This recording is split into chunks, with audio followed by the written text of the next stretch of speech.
Time now for the Trapasso Report, hosted by Chris Trapasso.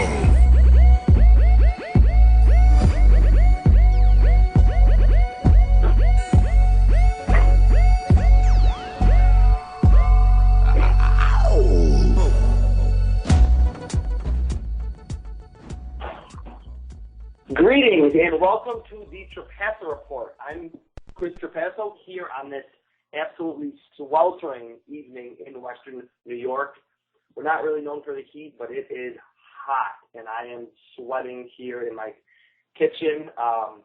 For a late June, there's plenty to talk about in the NFL, but before we really begin, I'd like to introduce my guest tonight. I'll be talking with Chiefs linebacker Orie Lemon, Who Dat Warriors Saints writer Pat Elliot, and the one and only and very smart Will Carroll, who is Bleacher Report's sports medicine lead writer. But before we get to the interviews, there are a number of topics I have to touch on. Absolutely. First, this whole Aaron Hernandez case. I'll spare you a long rant, mainly because I'm not a legal expert, and probably you've heard 15 of these over the last week from pretty much everyone. Pretty much, this looks really bad for Hernandez at this point with the cops going in, searching his pond, searching his dollhouse or doghouse, wherever that was in his backyard. It seems like there's quite a bit of posturing being done between the attorney and the police. Like the police are kind of coming into the house and saying, we're going to keep searching. You need to cooperate with us. And obviously, because someone was murdered in this case, the NFL takes a back seat in the grand scheme of things. But from an NFL perspective, right now, if I had to guess how long Hernandez will be suspended by, I would say somewhere upwards of 12 games, anywhere to, the entire 2013 season or longer, which obviously that all depends on what he's charged with. A very horrible situation there for Hernandez, for the Patriots, for the NFL, and obviously Odin Lloyd's family. It's just a terrible thing happening there in Connecticut. Today, Desmond Bishop, former Green Bay Packers linebacker, was signed by the Minnesota Vikings, which I truly believe is a very shrewd move by GM Rick Spielman. It's a one-year deal, $1.5 million, low risk, not a lot of money invested in the guy. If his hamstring injury issues flare up, the Vikings can cut him and be done with it. If he's healthy, though, Aaron Hernandez, and Chad Greenway, who was actually a second-team All-Pro last year, which a lot of people don't really know that, or, it gets really overshadowed. They make up a pretty solid linebacking core for the Vikings, which, a few years ago, that was not said to be one of the strengths of that team. There are a lot of new pieces in Minnesota, but I really like what they did this offseason. They were aggressive, but they didn't do so, or they weren't aggressive in a desperate way, which I think we kind of saw with the Dolphins and Jeff Ireland, signed Mike Wallace that huge contract right off the bat. The Vikings were almost equally as aggressive, but Spielman did, I think, a great job. They added quality talent, Greg Jennings to help out, Christian Ponder, Cordarrelle Patterson. They just grabbed Bishop, and those three first-round picks, I think, are all going to be pretty good players at the next level. Again, the NFC North is going to be extremely interesting.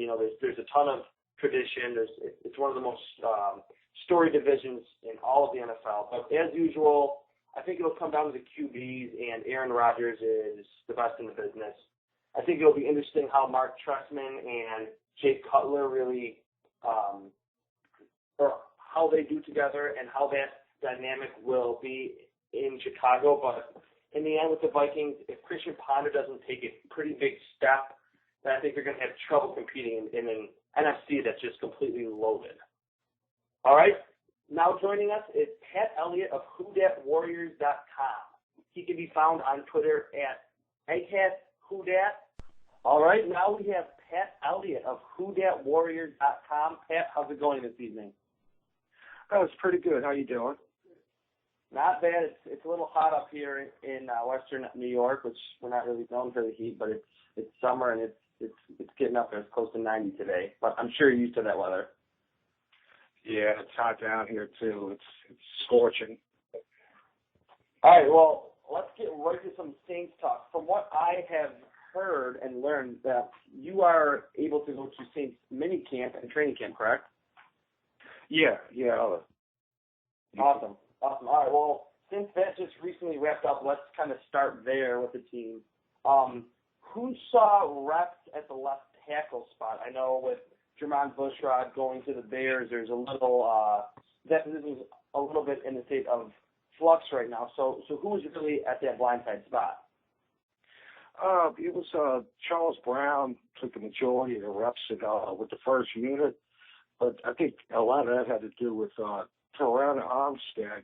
He pulled an abdominal muscle right as it was getting on the way. But in the OTAs leading up to it, Armstead was taking the number one reps. But so I think that position is truly up in the air. It's one of the few position battles on the Saints that, you know, it's wide open. I mean, Coach even said so right before the draft that if there's anything that keeps them up at night is that the left tackle position, you know, because Charles Brown isn't, well, he's not healthy. He's always hurt. So I'm guessing that's why they went and got Terran Armstead. I mean, Armstead's a very athletic guy, as we saw in the combine. Do you ultimately think that he is going to win that starting role and be the Saints left tackle come week one? I think that's a fair question. I think he can do it. I mean, a lot of people might disagree with me, but I mean, Charles Brown, to be honest, he hasn't done a bad job. He just can't stay on the field. And Terran Armstead, with his athleticism and his size, I think he could beat him out. That's what I'm saying. It's wide open. Even though Charles Brown might have a little up on him with the knowing the system a little better, but I truly believe that this one they're going to say the best man wins out in training camp. And whoever gets it is whoever gets it. All right, staying on the offensive side, Marcus Colston and Lance Moore, they're the obvious established number one and number two wideouts on the team.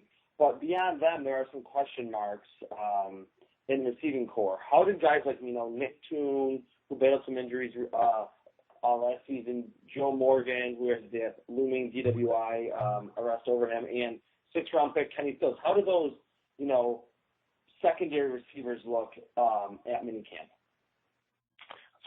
Well, yeah, Joe got that DWI, but the one thing that he did he was inserted as with the number ones as a third receiver throughout the whole minicamp. It was like he was in there, and Kenny Stills, he kind of got lost in the shuffle, in my opinion. I mean, he didn't stick out, didn't do anything bad, but didn't, do anything spectacular. And Nick Toon, he did okay. He had a few nice grabs there. But, if you look at it, though, it's totally different skill sets. You look at Nick Toon, and he has the build almost as of a Marcus Colston, and Joe Morgan's the speed guy.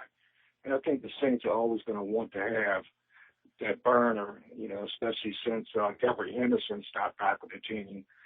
So I think you're pretty much looking at Morgan as a lock at the 3 spot right now, with no injuries as it stands right now. All right, one more mini camp question for you. There's not much known about this Rufus Johnson guy who came out of Carleton State in the 6th round, but he does have the size and athleticism to be that, prototypical 3-4 outside linebacker in Rob Ryan's defense. How would you say he looked in his first minicamp, coming from a small school and then transitioning all the way to the NFL? Well, the first thing for Rufus is he definitely passes the eye test. This is he's a big man. He's 6'5", 272. Probably has 0 body fat. I mean, I also didn't stand next to Junior Gillette, and he dwarfs him. But he was flying around out there. I see he batted a couple balls down. He was getting in it, but it's kind of hard when they don't have the pads on, to really see what they can get after. But he's athletic, and he's a big man that runs around, and he might be a little lost at this point. His head's spinning a little bit, but I think he'll be fine. You know, I do think he'll be competing for a backup spot there.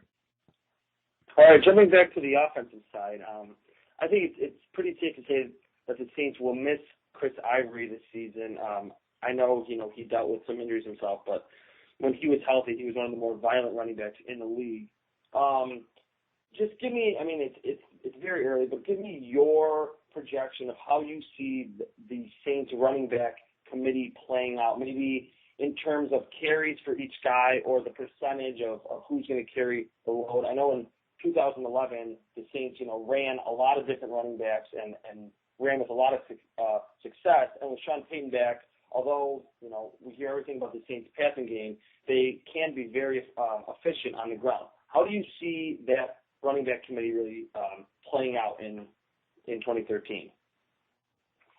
Yeah, I was kind of disappointed seeing Chris go to the Jets because, like you said, he's a very violent running back, and he's probably was their best pure runner.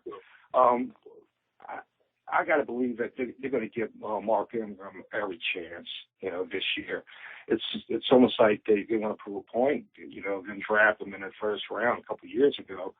But as far as percentages, they've always done it by committee, it's the same. So I'm thinking Ingram will probably get, 12 to 15 touch range, with Pierre Thomas about 6 to 10, and Sproles about, 6 to 8 range. Now, Cadet, he might be spot duty. He might be inactive on game days, So, but I think you're going to give Ingram the bulk of the looks, at least start off. Shifting over to the defensive side, you were earlier talking about the impending battle at the left tackle spot that's going to happen in training camp. There's also another one on the defensive side at one of the inside linebacker spots. Do you see David Hawthorne or Jonathan Vilma as the starting inside linebacker next to Curtis Lofton in Week 1? If Vilma is completely healthy, which I think he is, I think you're going to see Jonathan Vilma next to Curtis Lofton. That's a big if he said, but I do believe he is. And plus, Joe Vitt loves Vilma. He just thinks he's the smartest linebacker he's ever coached, and I think he's going to want him back there coaching that defense.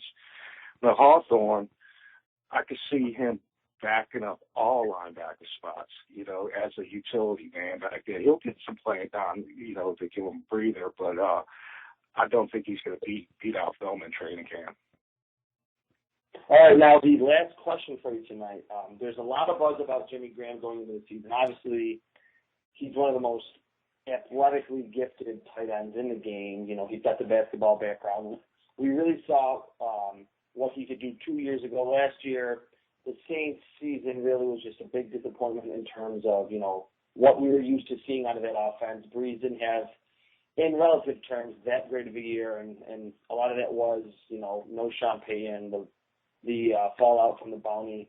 Are we ready to see a huge season from Jimmy Graham, like first team All-Pro that will end up, even being better than what he was in 2011? Yeah, I'm expecting a big rebound from Jimmy. If you listen to some of what he's been saying, he wasn't happy about last year. But it's going to be kind of hard to top that when he went over 1,300 yards. Him and Gronk back a couple of years ago, that's going to be tough. But last year I think he had that wrist injury he was dealing with, and he had a lot of drops, and I do believe that it directly related to it. And by his standards, he was very disappointed. Yeah, I think he's hungry this year, especially to put last year behind him. So, are we thinking in the range of, close to 100 receptions? He had 99 in 2011, and he had 85, which it's kind of funny to think that was a down year. Are we thinking, a career high in receptions? Do you think he's going to be a bigger target in the red zone? Do you really see him as pretty much the number one pass-catching target, or do you think it'll be, typical Breeze where he really spreads the ball around a lot? It's funny you mention that. Sometimes I think that Breeze targets him too much. He'll try and force it into Jimmy because he's such a big target when he's in double coverage, and bad things happen like that. But but I'm thinking probably the 90 ball range, and Drew's going to spread it out, but his favorite target's going to be Graham and Colston. All right, that was Pat Elliot of WhoDatWarriors.com. He can be found on Egghead Whodat. Pat, appreciate you coming on. Thank you. Okay, it was a pleasure. Thank you, guys. All right, that was Pat Elliot of WhoDatWarriors.com. Again, he can be found on Twitter at Egghead Whodat. And up next, we have an exclusive interview here on the Trapasso Report with Chiefs linebacker Orie Lemon. All right, now we have Chiefs linebacker Orie Lemon on the phone. Orie, how's it going today? I'm doing good, and you? I'm doing all right. All right, let's get to it. Last year, your season unfortunately ended with a trip to the IR thanks to a hamstring injury. Tell the listeners how that's feeling now. Repeat that. Last year, your season ended with a trip to the IR thanks to a hamstring injury. Can you tell the listeners how that's feeling now? How my hamstring feel now? Yes. It's 100% healthy. I can do any and everything with it right now. Awesome. All right. You went undrafted out of Oklahoma State in 2011. Tell me what that was like to be, an undrafted guy who was fighting for one of those last roster spots, and what do you think was the main reason that you ultimately made the Cowboys practice squad that year? Just hard work, first of all, and just going out there and do what I do best, playing football. I've been playing it a long time, so I know how to go out there and just have fun and work hard within whatever I wanted to do, and just doing whatever the coaches wanted me to do each play, and just grind. Kind of staying with your time in Dallas, when Sean Lee went down last year, you took over his spot in the defense. What did you learn the most from being on a team with two really good young linebackers like Sean Lee and Bruce Carter? Sean Lee and Bruce Carter are great linebackers. Even though me and Bruce Carter came out the same year, I learned a lot from him and Sean Lee. Sean Lee had been in it for a year already before I got there, and I just followed his footsteps, whatever he did, like in meeting-wise, taking notes from him because he knows the game inside and out. He's a student of the game very well. So just following Sean Lee's footsteps and listening to Bruce on tips to be better as a linebacker was great for me. All right, so kind of stepping away from the actual game of football for a second. Right now, we're currently in that 1 month when players really get some time off before training camp starts. Tell me about some of your favorite hobbies that you like to do when you finally get some downtime. I have to stay working out, so when you get downtime, it's not really downtime because you have to stay grinding because you don't want to go into camp, out of shape or anything. So first, I got to get the business, so I got to stay grinding and really just studying that playbook more and more, getting to know the playbook inside and out. So would you call yourself a pretty big workout guy that's, in the weight room a lot and or in the film room a lot? In the weight room, on the field, and in the film room a lot. All three of them I need to get better at daily. So I call myself a three-way specialist between all three of them.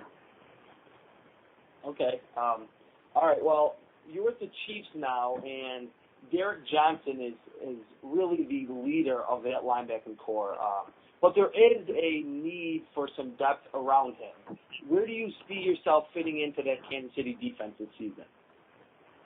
Wherever I fit in, I know for sure I'm going to have to be a special team guru. I have to live and die by the special team first and foremost, but I I know I have to be ready just in case someone do go down in the linebacker core, even if I'm not starting. So, I mean, just following DJ's footsteps, he's a great leader, and he's been around the game a long time. And, I mean, I can tell he's very experienced by the way he practices. He still practices with a full motor as if he's still in college, and just him just being a leader to me on and off the field also, just following his footsteps, great for me. I asked your teammate Alan Bailey this last week, what were your first impressions of new Chiefs head coach Andy Reid? He's a player's coach. That was my first impressions on him. And some of the guys that played with him in Philly told me a lot about him. And, I mean, it was 100% on point that, I mean, he stresses win and getting that trophy and just going out there and having fun first and foremost, because if you're not having fun, then the game is no good to you. So he go out there and have fun, but at the same time, he's about business, and he's a player coach and want us to be in the right situations at all times. For sure. To finish things up here, explain, and you can be, as general or as specific as you want, explain how you think that this Chiefs defense in 2013 is different than the defense you learned under Rob Ryan in Dallas. It's a little different. It's not very different. I mean, the terminology is different, but it's kind of the same because, the defense coordinator there was with the Jets, with Rex Ryan, so he brought a little bit of that. So it's kind of the same, but, you have some different tweaks here and there. Okay, well, thank you for joining me.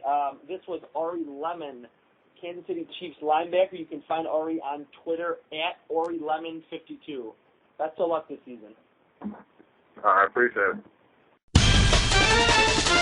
Are you looking for an NFL website that doesn't throw rumors against the wall and hope they stick? Then please go to ProFootballCentral.com for up-to-date news and information. ProFootballCentral.com is back and better than ever. We're dedicated to being your #1 NFL fan site, so come check us out at ProFootballCentral.com and experience the difference. All right, that was Chiefs linebacker Orie Lemon. He can be found on Twitter at Orie Lemon 52. Up next is my colleague from Bleacher Report, Mr. Injury Expert Will Carroll. All right, we now have Bleacher Report's sports medicine lead writer Will Carroll on the phone. How's it going, Will? Hey, it's going great. It's early on the NFL calendar, but it seems like we're talking about it year-round now. And unfortunately, injuries are a year-round concern for teams. Exactly. All right, well, I know you're a very busy man, Will, so let's get right to it. My first question for you is about Adrian Peterson. Now, we all know about his recovery, his amazing recovery last year from his pretty much total knee shredding and his subsequent MVP season, but not many people are talking about his sports hernia surgery that he underwent in February. Can you kind of talk about that and tell us what he had done and if that could be maybe a nagging injury for Peterson in 2013?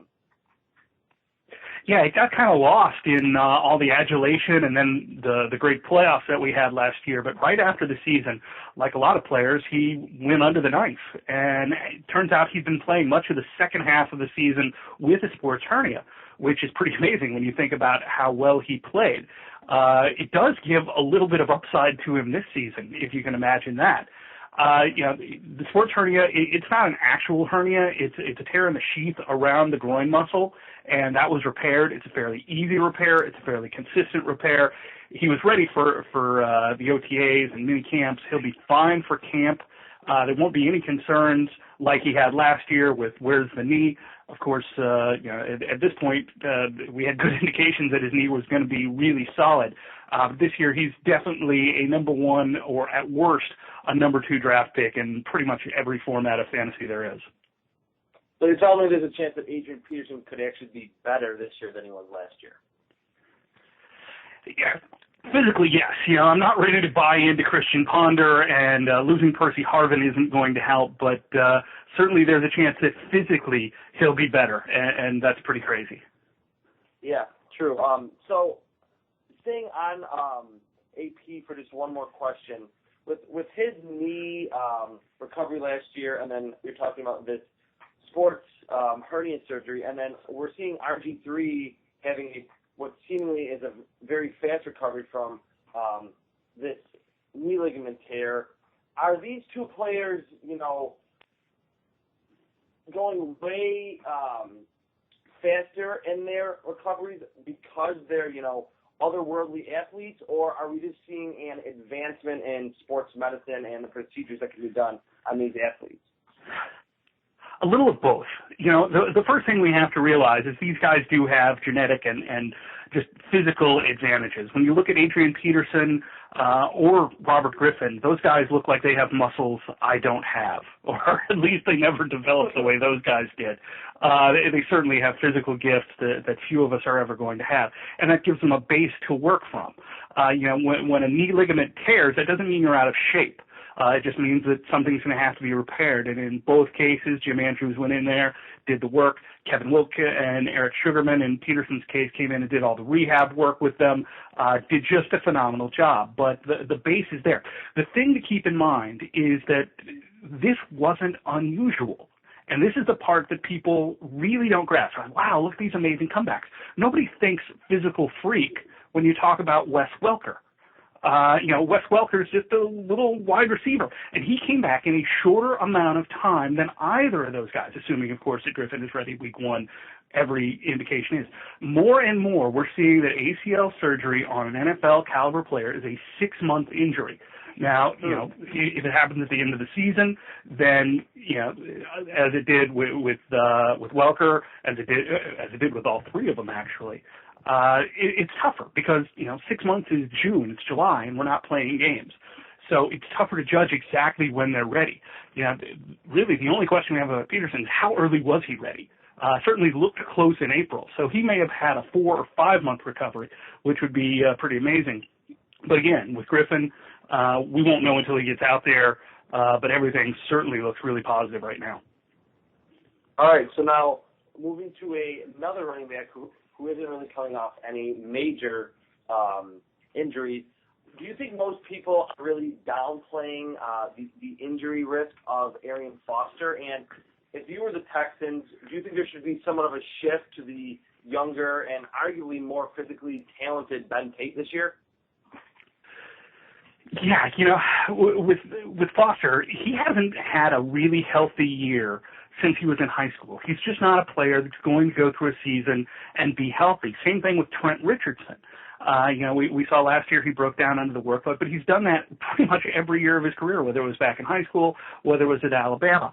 And I think at some point you have to realize this is who these guys are. They're incredibly talented, they're incredibly productive, but there's only a certain level to which they can go. And even then, you're going to see groin strains, hopefully nothing major with either of those guys, but there is a chance that happens in week one. If we think back to Jamal Charles, another guy who's come back amazingly from his ACL surgery, you do have to worry about those traumatic injuries.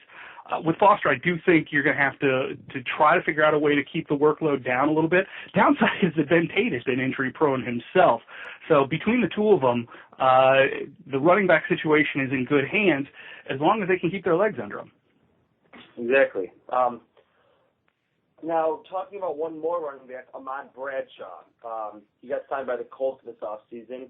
How effective do you think he can be this year? I mean, he's had these foot and ankle injuries.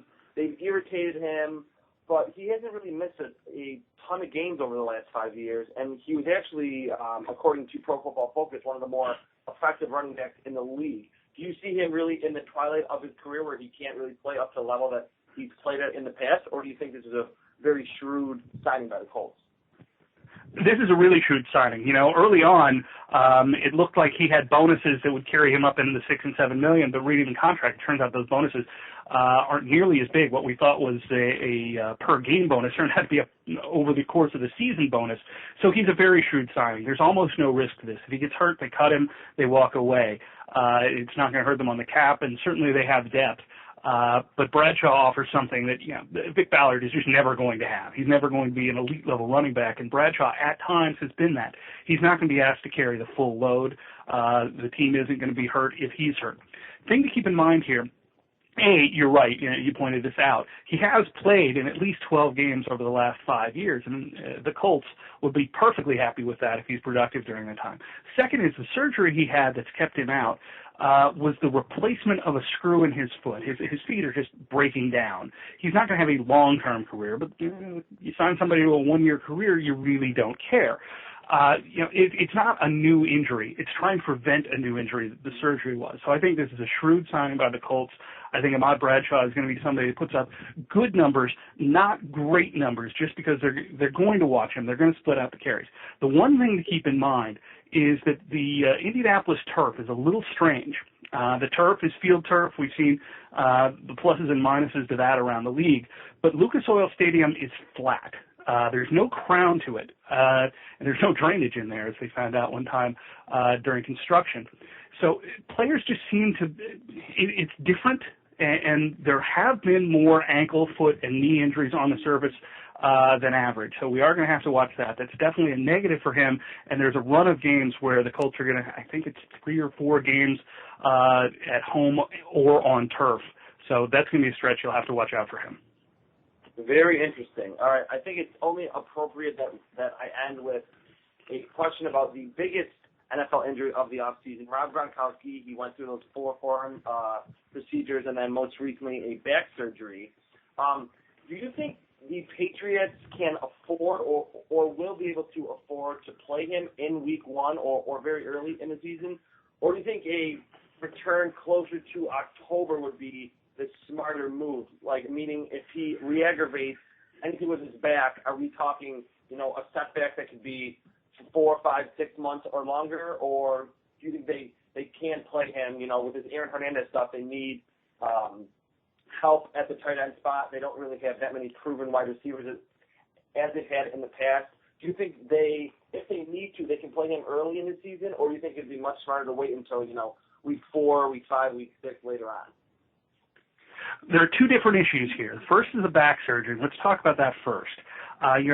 He just had it last week. Bob Watkins is one of the best in the world, if not the best. And he's been a busy guy this offseason. Kevin Euclid was in there this week. He's the same guy that did Peyton Manning's disc fusion 2 years ago now. The deal here is that it's a relatively minor spinal operation, but anything on the spine is dangerous. Everything went well, but the recovery period is 12 to 16 weeks, and 12 weeks is dead on week 1. So if everything goes right, if he's right on schedule, if everything checks out, he's not going to have much camp. And I'm just not sure he's going to be ready on week 1. And that means, do you carry him on the roster, or do you put him on the PUP, which means he wouldn't be back until later? I'm just not sure what Bill Belichick is going to do from week to week, let alone day to day, with Gronkowski or anything else, to have any confidence in this. So I think you almost have to factor in that he's going to miss a couple games. I don't think there's going to be setbacks. This kind of surgery either works or it doesn't. And if it doesn't work, it tends to be something that breaks down the line. Again, to use Peyton Manning as the example, he had 2 microdiscectomies on his neck. They held up for a couple of years, but eventually the system failed and he had to have the fusion. Gronkowski had this kind of surgery before at a different location, and he certainly played well since then. It hurt him in the draft, but it certainly hasn't hurt him in the NFL. Now, the second issue he had, and this is completely separate from the back injury, except for the fact that it delayed the surgery. That infection in his forearm was just a nasty one. And this is unfortunate. We're seeing this more and more. Cleveland had the issue with Mirza a couple of years ago in the locker room. Peyton Manning, again, had it back in 2006 and almost missed the start of the season. Tom Brady, after his knee surgery, had it. It's just something that unfortunately happens. And his was particularly problematic. They had to go back in and change the hardware. They had to wash out the bone. It's just things you don't want to have happen. But he's a big, strong guy in great shape. So, this is far different than if it was you or me or somebody's grandmother who's not in as good a shape. These infections can be deadly. But when you look at what Gronkowski has been through, it doesn't look like he's lost a lot of conditioning. It doesn't look like he's lost a lot of body weight. This really shouldn't be an issue once we get into the season. Now, there are some questions about why the arm didn't heal, but I have to put that on the infection at this point. So I think if we see him in camp, if he's able to get through the first couple weeks, we can totally forget about the arm and start worrying about whether the back is healthy. All right, that will do it. You can find Will on Twitter @InjuryExperts. Always great injury info there. Will, thanks for joining me. Hey, thanks a lot, Chris. This is Alan Baylor over Kansas City Chiefs, and you're listening to the Trapasso Report. All right, that is a wrap on tonight's podcast. But before we go, I'd just like to give a shout-out to Hall of Fame Bills quarterback Jim Kelly, who announced that he is cancer-free after he had surgery recently on his jaw. So that's awesome news that Jim Kelly is now cancer-free. Hopefully, we blink and training camp will be here because, this is the most dead time in the NFL, and it's still not very dead. Again, Will Carroll's handle is @InjuryExpert on Twitter. Have to be found there, @EggheadWhoDat. And he's one of the hosts for Pro Football Central's Who Dat Central Radio. They talk everything Saints once a week. It's a great show. Get in touch with them. In touch with me on Twitter @Chris Trapasso. It's my internet home. Thanks for listening. This was Trapasso Report. This has been a presentation of the Pro Football Central Network. For news, blogs, highlights, and more, log on to ProFootballCentral.com.